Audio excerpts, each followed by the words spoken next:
ಎಲ್ಲರಿಗೂ ನಮಸ್ಕಾರ ವೀಕ್ಷಕರೇ. ಇವತ್ತಿನ ವಿಡಿಯೋದಲ್ಲಿ ಮಹಾಲಕ್ಷ್ಮಿ ದೇವಿಯು ನಿಮ್ಮ ಮನೆಗೆ ಬರುವಂತಹ ಸಮಯ ಬಂದಿದೆ ಎನ್ನುವಂಥದ್ದು ನಿಮಗೆ ಹೇಗೆ ಗೊತ್ತಾಗುತ್ತದೆ ಅನ್ನೋದರ ಬಗ್ಗೆ ಸಂಪೂರ್ಣವಾದ ಮಾಹಿತಿ ಇದರಲ್ಲಿದೆ. ಜೀವನದಲ್ಲಿ ಏಕಾಏಕಿ ಸಣ್ಣ ಪುಟ್ಟ ಶುಭ ಸೂಚನೆಗಳು ಕಾಣಿಸಿಕೊಳ್ಳುತ್ತವೆ. ಅದೃಷ್ಟ ನಿಮ್ಮ ಬಾಗಿಲಿಗೆ ತಟ್ಟೋ ಕ್ಷಣಗಳು ಇವೆ. ಈ ವಿಡಿಯೋದಲ್ಲಿ ನಿಮ್ಮ ಮನೆಗೆ ಲಕ್ಷ್ಮೀ ದೇವಿ ಮತ್ತು ಅದೃಷ್ಟ ಬರುತ್ತಿರುವಂತಹ 5 ಪ್ರಮುಖ ಸೂಚನೆಗಳನ್ನು ತಿಳಿದುಕೊಳ್ಳೋಣ. ಈ ಸೂಚನೆಗಳು ನಿಮ್ಮ ಜೀವನವನ್ನೇ ಬದಲಾಯಿಸಬಹುದು. ಆದ್ದರಿಂದ ವಿಡಿಯೋವನ್ನು ಕೊನೆವರೆಗೂ ತಪ್ಪದೆ ನೋಡಿ ಮತ್ತು ನೀವು ಕೂಡ ಲಕ್ಷ್ಮೀ ದೇವಿಯ ಭಕ್ತರಾಗಿದ್ದರೆ ಲೈಕ್ ಮಾಡಿ, ಸಬ್ಸ್ಕ್ರೈಬ್ ಮಾಡಿ ಮತ್ತು ಕಮೆಂಟ್ ಬಾಕ್ಸ್ನಲ್ಲಿ ಓಂ ಲಕ್ಷ್ಮೀ ದೇವಿ ನಮಃ ಎಂದು ತಪ್ಪದೆ ನಮ್ಮ ಚಾನಲ್ನ ಸಬ್ಸ್ಕ್ರೈಬ್ ಮಾಡಿ ಕಮೆಂಟ್ ಮಾಡಿ. ಖಂಡಿತವಾಗಿ ಮೊದಲ ಸೂಚನೆ ಏನು ಅಂದರೆ, ನಿಮ್ಮ ಮನೆಯಲ್ಲಿ ಏಕಾಏಕಿ ಶಾಂತಿಯ ವಾತಾವರಣ ಮೂಡಿದರೆ ಅದು ಲಕ್ಷ್ಮೀ ದೇವಿಯ ಆಗಮನದ ಮೊದಲ ಸೂಚನೆ ಎಂದು ಪರಿಗಣಿಸಲಾಗುತ್ತೆ. ಮುಂಚೆ ಇದ್ದಂತಹ ಜಗಳಗಳು, ಒತ್ತಡಗಳು, ಮನಸ್ಸಿನ ಅಶಾಂತಿ ಇವೆಲ್ಲ ನಿಧಾನವಾಗಿ ಕಡಿಮೆಯಾಗುತ್ತೆ. ಮನೆಗೆ ಪ್ರವೇಶಿಸುವ ಮೊದಲೇ ಒಂದು ರೀತಿಯ ಹಗುರತನ, ಸಂತೋಷದ ಭಾವನೆ ಅನುಭವ ಆಗುತ್ತೆ. ಮನೆಯ ಸದಸ್ಯರ ನಡುವೆ ಸ್ನೇಹ, ಸಹಕಾರ ಮತ್ತು ಒಗ್ಗಟ್ಟು ಹೆಚ್ಚಾಗುತ್ತೆ. ಇದು ಕೇವಲ ಮನೋಭಾವವಲ್ಲ, ಇದು ಆಧ್ಯಾತ್ಮಿಕ ಶಕ್ತಿಯ ಪರಿಣಾಮ ಎಂದು ಹೇಳುತ್ತಾರೆ. ಈ ಸಮಯದಲ್ಲಿ ನೀವು ಮನೆಯ ಶುದ್ಧತೆ, ಪೂಜೆ, ದೀಪ ಹಚ್ಚೋದು ಇತ್ಯಾದಿಗಳನ್ನು ಮಾಡಿದರೆ ಈ ಶಕ್ತಿ ಇನ್ನಷ್ಟು ಬಲವಾಗುತ್ತದೆ. ಎರಡನೇ ಸೂಚನೆ ಅಂದರೆ ಹಣದ ತೊಂದರೆಗಳು ಕಡಿಮೆಯಾಗುತ್ತಾ ಬರುತ್ತೆ. ಅಪ್ರತ್ಯಕ್ಷವಾಗಿ ಆದಾಯಗಳು ಬರುತ್ತಿರುವುದು ಮತ್ತೊಂದು ಮಹತ್ವದ ಸೂಚನೆ. ಹಳೆಯ ಸಾಲಗಳು ತೀರಿಸಲು ಶುರುವಾಗಬಹುದು, ಹೊಸ ಆದಾಯದ ಮಾರ್ಗಗಳು ಕಾಣಿಸಿಕೊಳ್ಳಬಹುದು ಅಥವಾ ಕೆಲಸದಲ್ಲಿ ಉತ್ತರಾರ್ಧನೆ ಸಿಗಬಹುದು. ಇದನ್ನು ಲಕ್ಷ್ಮೀ ದೇವಿಯ ಕೃಪೆಯ ಲಕ್ಷಣ ಎಂದು ನಂಬುತ್ತಾರೆ. ಈ ಸಮಯದಲ್ಲಿ ನೀವು ಹಣವನ್ನು ವ್ಯರ್ಥ ಮಾಡದೆ ಸರಿಯಾಗಿ ಯೋಜನೆ ಮಾಡಿ ಬಳಸಿದರೆ ಅದೃಷ್ಟ ಇನ್ನಷ್ಟು ಹೆಚ್ಚಾಗುತ್ತದೆ. ಸಂಪತ್ತನ್ನು ಗೌರವಿಸುವುದು ಮತ್ತು ದಾನ ಧರ್ಮ ಮಾಡುವುದರಿಂದ ಈ ಕೃಪೆ ಸ್ಥಿರವಾಗುತ್ತದೆ. ಮೂರನೆಯ ಸೂಚನೆ ಅಂದರೆ ಪಕ್ಷಿಗಳು, ವಿಶೇಷವಾಗಿ ಗೂಬೆ, ಚಿಟ್ಟೆಗಳು ಅಥವಾ ಹಸು ನಿಮ್ಮ ಮನೆಯ ಸುತ್ತಮುತ್ತ ಕಾಣಿಸಿಕೊಳ್ಳೋದು ಶುಭ ಸೂಚನೆ ಎಂದು ಹೇಳುತ್ತಾರೆ. ಈ ಪ್ರಾಣಿಗಳು ಧಾರ್ಮಿಕವಾಗಿ ಸಕಾರಾತ್ಮಕ ಶಕ್ತಿಯ ಪ್ರತೀಕವಾಗಿದೆ ಎಂದು ಪರಿಗಣಿಸಲಾಗುತ್ತೆ. ಹಕ್ಕಿಗಳು ನಿಮ್ಮ ಮನೆಯಲ್ಲಿ ಗೂಡು ಕಟ್ಟಲು ಪ್ರಯತ್ನಿಸಿದರೆ ಅದು ವಿಶೇಷವಾಗಿ ಶುಭಕರ ಎಂದು, ಮನೆಗೆ ಸೌಭಾಗ್ಯ ಮತ್ತು ಸಮೃದ್ಧಿಯನ್ನು ತರುತ್ತದೆ ಎನ್ನುವುದರ ಸೂಚನೆಯಾಗಿರುತ್ತೆ. ಈ ಸಂದರ್ಭದಲ್ಲಿ ಪ್ರಾಣಿಗಳಿಗೆ ಕರುಣೆ ತೋರಿಸೋದು, ಆಹಾರ ನೀಡೋದು ನಿಮ್ಮ ಅದೃಷ್ಟವನ್ನು ಮತ್ತಷ್ಟು ಹೆಚ್ಚಿಸುತ್ತದೆ.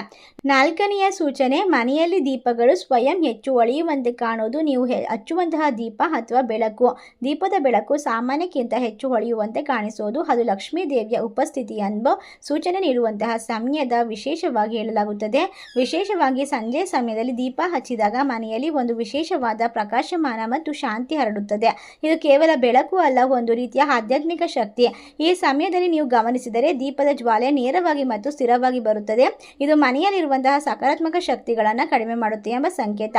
ಪೂಜೆ ಮಾಡುವ ಸಮಯದಲ್ಲಿ ದೀಪವು ಹಾರದೆ ದೀರ್ಘಕಾಲ ಹೊಳೆಯುವುದು ಶುಭ ಸೂಚನೆ. ಇದರಿಂದಾಗಿ ನಿಮ್ಮ ಮನೆಯಲ್ಲಿ ದೇವಿಯ ಒಂದು ಕೃಪೆ ಹೆಚ್ಚುತ್ತಾ ಹೋಗುತ್ತೆ ಎಂಬುದರ ಅರ್ಥವಾಗಿರುತ್ತೆ. ಈ ಸಂದರ್ಭದಲ್ಲಿ ಇದರಿಂದ ನಿಮ್ಮ ಮನೆಯಲ್ಲಿ ಖಂಡಿತವಾಗಿ ಇರ್ತಕ್ಕಂಥ ತೊಂದರೆಗಳು, ಸಾಲಬಾಧೆಗಳು, ಸಮಸ್ಯೆಗಳು ದೂರವಾಗುತ್ತೆ. ಈ ಸಂದರ್ಭಗಳಲ್ಲಿ ನೀವು ಪ್ರತಿದಿನ ದೀಪ ಹಚ್ಚೋದು, ಲಕ್ಷ್ಮೀ ಅಷ್ಟೋತ್ತರ ಅಥವಾ ಸ್ತೋತ್ರ ಪಠಣ ಮಾಡೋದು ಬಹಳ ಮುಖ್ಯವಾಗಿರುತ್ತೆ. ಇದರಿಂದ ಆ ಶಕ್ತಿ ಸ್ಥಿರವಾಗಿರುತ್ತದೆ, ನಿಮ್ಮ ಮನೆಗೆ ಇನ್ನಷ್ಟು ಸಮೃದ್ಧಿ ತರುತ್ತದೆ. ಐದನೆಯ ಸೂಚನೆ, ಅಕಸ್ಮಾತ್ ಆಗಿ ಶುಭ ಸುದ್ದಿಗಳು ಮತ್ತು ಅವಕಾಶಗಳು ಸಿಗೋದು.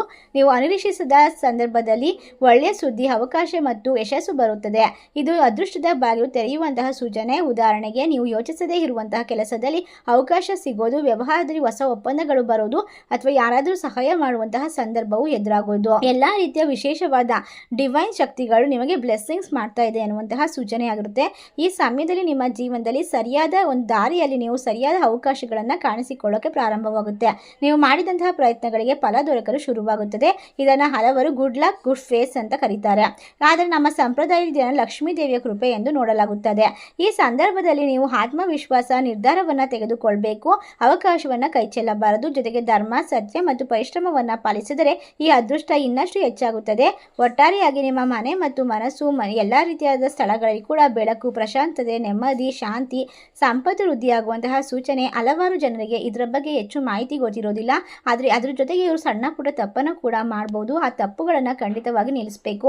ಈ ರೀತಿಯಾದ ಸೂಚನೆಗಳು ಸಿಗ್ತಿದ್ದಾಗ ನಿರ್ಲಕ್ಷ್ಯ ಮಾಡಬಾರ್ದು. ಅವಕಾಶಗಳು ಬಂದ ತಕ್ಷಣ ಅದನ್ನು ವಿಶೇಷವಾಗಿ ಗೌರವಿಸಿ ಅದನ್ನು ನೀವು ಒಪ್ಪಿಕೊಳ್ಳುವ ಮೂಲಕ ನಿಮ್ಮ ಜೀವನದಲ್ಲಿ ಆತ್ಮವಿಶ್ವಾಸದ ಹೆಜ್ಜೆಯನ್ನು ದೃಢವಾಗಿ ಇಟ್ಟಾಗ ಮಾತ್ರ ನಿಮ್ಮ ಬದುಕು ಸಂಪೂರ್ಣವಾಗಿ ಬದಲಾಗೋದಕ್ಕೆ ಸಾಧ್ಯವಾಗುತ್ತೆ. ಈ ವಿಶೇಷವಾದ ಮಾಹಿತಿ ನಿಮಗೆಲ್ಲ ಇಷ್ಟವಾಗಿದ್ದರೆ ನಿಮ್ಮ ಫ್ರೆಂಡ್ಸ್ ಆ್ಯಂಡ್ ಫ್ಯಾಮಿಲಿಗೆ ಶೇರ್ ಮಾಡಿ, ನಮ್ಮ ಚಾನಲ್ಗೆ ಸಬ್ಸ್ಕ್ರೈಬ್ ಮಾಡಿ. ಧನ್ಯವಾದಗಳು.